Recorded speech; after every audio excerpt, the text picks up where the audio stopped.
new context can be found with Jeremiah, a prophet from the Old Testament. He felt compelled to warn us of something he called the destroyer, and he clearly foresaw how the entire earth would suffer its wrath. In Jeremiah 25:32 and 48:8 we read, "Disasters will soon spread from nation to nation. They will come like a powerful storm to all the faraway places on earth." Here Jeremiah clearly warns us that this future cataclysm will beset us on a global scale. He goes on to say, "The destroyer will come against every town. Not one town will escape.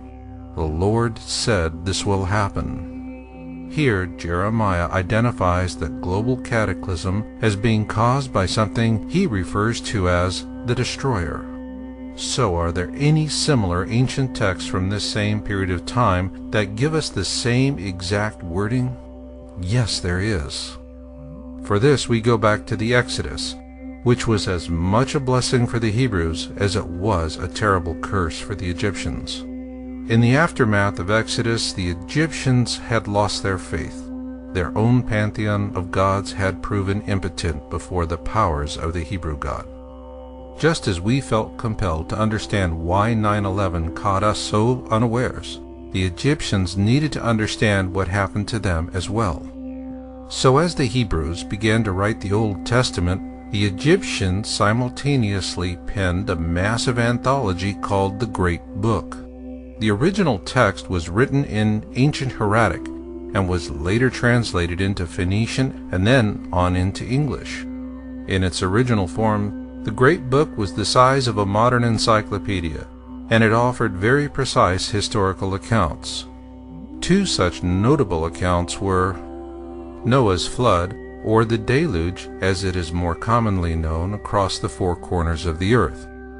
In the Egyptian account of Sesuda and Hanok, they described an ark very similar to the one built by Noah, and in much the same manner.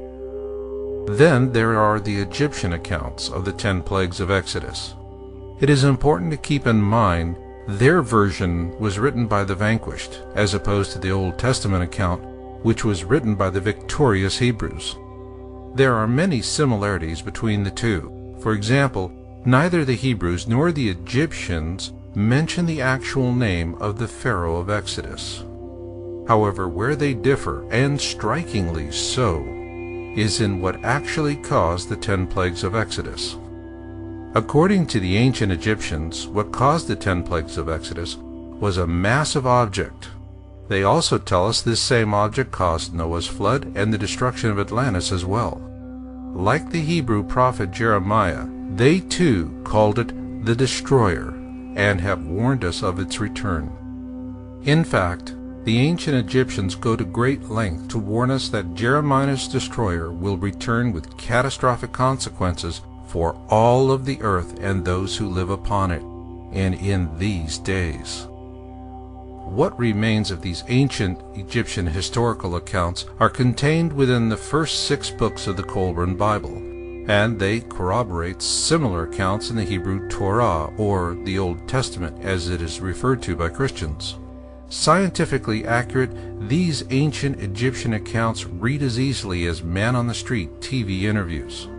This is why noted Planet X historian Greg Jenner says that the Qumran Bible is the Rosetta Stone of Planet X.